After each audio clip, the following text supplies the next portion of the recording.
تو گناہ کی سزا 3 طریقے سے ملتی ہے۔ پہلا طریقہ اس کو نکیر کہتے ہیں۔ جہاں گناہ کیا کوئی نہ کوئی مسئلہ بن گیا۔ چنانچہ کتنے دوست آ کے خود بتاتے ہیں، کہتے ہیں حضرت ہم اس فیز میں سے خود گزرے، جہاں کہیں کوئی ہم نے الٹا کام کیا 24 گھنٹے کے اندر ہمیں کوئی خبر مل جاتی، ہمارا بھی کام الٹا ہو جاتا۔ اس کو نکیر کہتے ہیں۔ فضیل بن عیاض رحمۃ اللہ علیہ فرماتے ہیں کہ میں نے جب بھی اللہ تعالیٰ کی نافرمانی کی، میں نے جب بھی اللہ تعالیٰ کی نافرمانی کی، میں نے اس نافرمانی کا اثر اپنی بیوی میں، اپنی اولاد میں، اپنے خادموں میں یا اپنے سواری کے جانور میں کہیں نہ کہیں ضرور دیکھا۔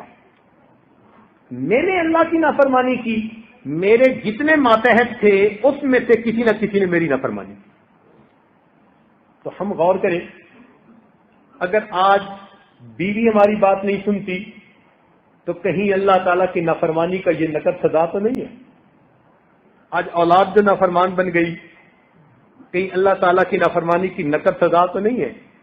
کام کرنے والے کاروبار میں جو دھوکے دے جاتے ہیں، کہیں یہ نقد سزا تو نہیں ہے؟ تو اس کو نکیر کہتے ہیں کہ گناہ کیا اور اس گناہ کی فوراً سزا ملی، غلطی کی، تھپڑ لگ گیا تو پھر سنبھل گیا کہ اچھا اب نہیں کرنا۔ یہ اللہ تعالیٰ کی رحمت ہوتی ہے۔ غلطی پر جب ماں تھپڑ لگا دیتی ہے نا تو ماں کی شفقت ہوتی ہے، سمجھانا ہوتا ہے خبردار آئندہ نہ کرنا۔ تو جب اس طرح ہو نا نکیر والا معاملہ، تو اس کا مطلب کہ اللہ تعالیٰ اس بندے کو الٹا کام نہیں کرنا دینا چاہتے، اس کو سیدھا رکھنا چاہتے ہیں۔ تو اللہ تعالیٰ کی نظر عنایت ہوتی ہے۔ تو ایسا کوئی واقعہ پیش آ کے تو پھر اس بندے کو اللہ تعالیٰ اپنی طرف متوجہ کر لیتے ہیں۔ یہ جو اس قسم کی مشکلات آتی ہیں نا، یہ کئی مرتبہ اس لیے آتی ہیں کہ بندے کی آنکھیں کھل جائیں۔ ایک اصول یاد رکھیں، خوشیاں سلاتی ہیں اور غم جگاتے ہیں۔ خوشیاں سلاتی ہیں اور غم جگاتے ہیں۔ جب غم آتے ہیں نا تو پھر بندے کو خدا یاد آتا ہے۔ جو پہلے فرض نماز بھی نہیں پڑھتا تھا، اب وہ فرض پڑھنے کے بعد اشراق بھی پڑھ رہا ہے، اوابین بھی پڑھ رہا ہے۔ جس کو ایک صفحہ قرآن مجید کا تلاوت کی توفیق نہیں تھی، وہ آج بیٹھا ہوا سورہ یاسین بھی پڑھ رہا ہے، سورہ ملک بھی پڑھ رہا ہے، تغابن بھی پڑھ رہا ہے۔ لگتا ہے پورا قرآن پڑھ کے اٹھے گا۔ پوچھے کیا بنا؟ یار ایک پریشانی ہے، بس دعا کرو اللہ دور کر لے۔ تو پریشانی کئی مرتبہ بندے کی یاد دہانی کا سبب بن جاتی ہے۔ وہ پھر اللہ کے گھر آتا ہے، ریئلائز کرتا ہے، معافیاں مانگتا ہے، اللہ تعالیٰ اس پریشانی کو دور فرما دیتے ہیں۔ تو یہ بھی رحمت بن جاتی ہے۔ ایک اور صورت ہے پریشانی کی، اس کو کہتے ہیں تاخیر۔ تاخیر کا مطلب ہوتا ہے ڈیلے کر دینا۔ یہ پہلے سے بڑی سزا۔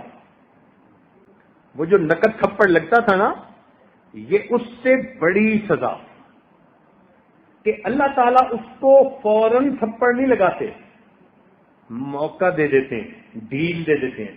اچھا تم کرتے ہو، کرتے پھرو، ہم بھی تمہارا بندوبست کریں گے۔ تو اللہ تعالیٰ اس کو موقع دیتے ہیں، پھر وہ بندہ زیادہ برائیوں میں دب جاتا ہے، گھس جاتا ہے۔ جب زیادہ برائیوں میں دھنس جاتا ہے پھر اللہ تعالیٰ کی اچانک پکڑ آ جاتی ہے، اور یہ پہلے سے بڑی سزا، بہت بڑی سزا۔ چنانچہ ایک عورت کا واقعہ، ان پڑھ تھی مگر زبان کی ذرا تیز بھی تھی، اللہ نے اسے بیٹا دیا۔ ایک دن کسی کام میں مشغول تھی اور وہ بیٹا پیچھے پیچھے پیچھے پیچھے۔ کچھ بچوں کو نا گودوں کا چسکا ہوتا ہے، ہر وقت کی گود میں رہتے ہیں۔ یہ چاہتی تھی میں کام سمیٹوں اور بچہ چاہتا تھا کہ مجھے یہ گود میں لے لے. تو اس نے اس کو دکھایا، فیڈر بنا کے دیا اور اس کو کہا کہ خبردار جو اب اٹھ کے میرے پیچھے آیا. فیڈر دودھ پی اور یہیں لیٹا ہے. وہ بچہ تھا، اس نے تھوڑی دیر دودھ پیا، جب بھوک ختم ہو گئی وہ اٹھا پھر ماں کے پیچھے، امی امی امی. اب یہ غصے میں آ گئی، اور جب غصے میں بندہ آ جاتا ہے نا اس کو سمجھ نہیں آتی کہ وہ کر کیا رہا ہے. غصے میں آ کے کہنے لگی، پھر اٹھ کے میرے پیچھے آ گیا، اور پھر اس کے بعد اس کو بد دعا دے دی. بد دعا کیا دی؟ کہنے لگی تو تو سویا سو ہی جاتا تو اچھا تھا، تو تو سویا سو ہی جاتا تو اچھا تھا. اللہ تعالیٰ نے بد دعا قبول کر لی، مگر بچے کو اس وقت موت نہیں آئی. وہ بچہ بڑا ہوا، بڑا خوبصورت، بڑی میگنیٹک پرسنالٹی اس کی، بڑا آئی کیو لیول اچھا اس کا، سکول میں فرسٹ آتا رہا، کالج میں فرسٹ آتا رہا، پھر بزنس مین بن گیا. اس کا بزنس ایسے چمکا اور وہ اتنے اچھے اخلاق والا بچہ کہ محلے کے لوگ جب اسے دیکھتے تو تمنا کرتے کہ اللہ ہماری اولاد کو بھی ایسا بنا دے. گھر میں مائیں اپنے بچوں کو مثال دیتی کہ بچوں تم بھی اس جیسا بننا. بڑا بوم کرنے لگا اس کا بزنس. خیر جب خوب بہاریں آ گئیں، اب ماں نے اس کی شادی کے لیے تیاری کی. ایک حور پری لڑکی ڈھونڈی اس نے کہیں سے، شادی کی ڈیٹ طے ہو گئی. جب شادی میں 3 دن تھے تو یہ نوجوان گھر کا کچھ کام کروا رہا تھا. اچانک جو کسی جگہ سے اس کا پاؤں پھسلا، یہ گردن کے بل گرا اور وہیں اس کی موت آ گئی. اب ماں اتنا روئی کہ میرے اتنے جوان بیٹے کو موت آئی کہ ذہنی توازن کھو بیٹھی. پاگل بن کے چلتی تھی گلیوں میں. چھوٹے ہوتے ہوئے ہم اسے دیکھا کرتے تھے تو ہمیں ہمارے بڑوں نے یہ بات بتائی کہ بعد میں محلے میں کوئی بڑا نیک بندہ تھا، اس کو ایک خواب کے ذریعے سے بتایا گیا کہ یہ جو اس عورت کے ساتھ معاملہ ہوا یہ اسی کی بد دعا کو ہم نے قبول کیا تھا. اس نے بچپن میں بد دعا کی تھی، ہم نے بد دعا تو قبول کر لی مگر پھل کو پکنے دیا. جب پھل پک کے تیار ہو گیا اب ہم نے پھل کو کاٹا، تجھے پتا چلے تو نے کس نعمت کی ناقدری کی.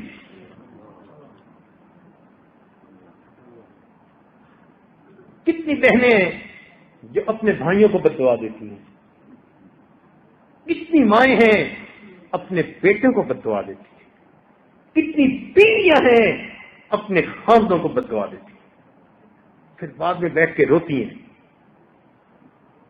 تو کیا پتا ہماری ہی بد دعا جو کبھی غصے میں کی تھی آج جا کے اس کا اثر ظاہر ہوا. تو اس کو پہلے سے بڑی سزا ہوتی ہے. اس کو کہتے ہیں تاخیر. اللہ تعالیٰ تاخیر کر دیتا ہے، ڈیلے کر دیتے. قرآن مجید میں اللہ تعالیٰ فرماتے ہیں فَلَمَّا نَسُوا مَا ذُكِّرُوا بِهِ فَتَحْنَا عَلَيْهِمْ أَبْوَابَ كُلِّ شَيْءٍ، کہ جب وہ لوگ بھول گئے جو ان کو نصیحت کی گئی تو ہم نے ان پر ہر چیز کے دروازوں کو کھول دیا. خوب عیش کریں جو چاہتے ہیں. حتیٰ اذا فرحوا بما اوتوا، حتیٰ کہ جب وہ بڑے خوش ہو گئے جو ان کو ملا تھا اور خوب موج میلہ کرنے لگے. اللہ تعالیٰ فرماتے ہیں اخذناہم بغتۃ، ہم نے اچانک ان کو اپنی پکڑ میں لے لیا. یہ بہت خطرناک سزا ہوتی ہے. اس لیے میرے دوستو، جب انسان گناہوں بھری زندگی گزار رہا ہو اور اللہ تعالیٰ کی نعمتوں کی بارش بھی اپنے اوپر دیکھ رہا ہو تو یہ بڑا ڈرنے کا مقام ہوتا ہے. یہ بڑا ڈرنے کا مقام ہوتا ہے. او اللہ، میں گناہوں پہ گناہ کر رہا ہوں، آپ نعمتیں بھیج رہے ہیں کہیں مجھ کو پھنسایا تو نہیں جا رہا, ٹریپ میں تو نہیں لا رہے. اس کو تاخیر کہتے ہیں. اور ایک اس سے بھی بڑی سزا, اس کو کہتے ہیں اللہ رب العزت کی خفیہ تدبیر.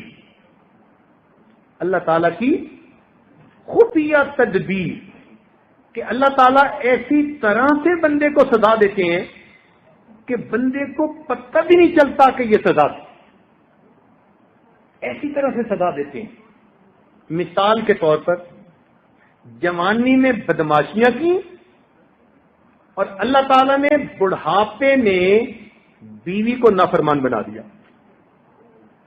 جب اولاد جوان ہو اور ماں کا ساتھ دے رہی ہو اور اس وقت بیوی اپنے خاوند کی نافرمان ہو جائے تو جتنا بڑھاپا اس بندے کا خراب ہوتا ہے وہ اپنی کیفیت کسی کو بتا بھی نہیں سکتا. تو کرتوت جوانی کے, سزا ملی بڑھاپے. اب دل کا دکھ کس کو کہے؟ اس کو کہتے ہیں اللہ تعالی کی خفیہ تدبیر.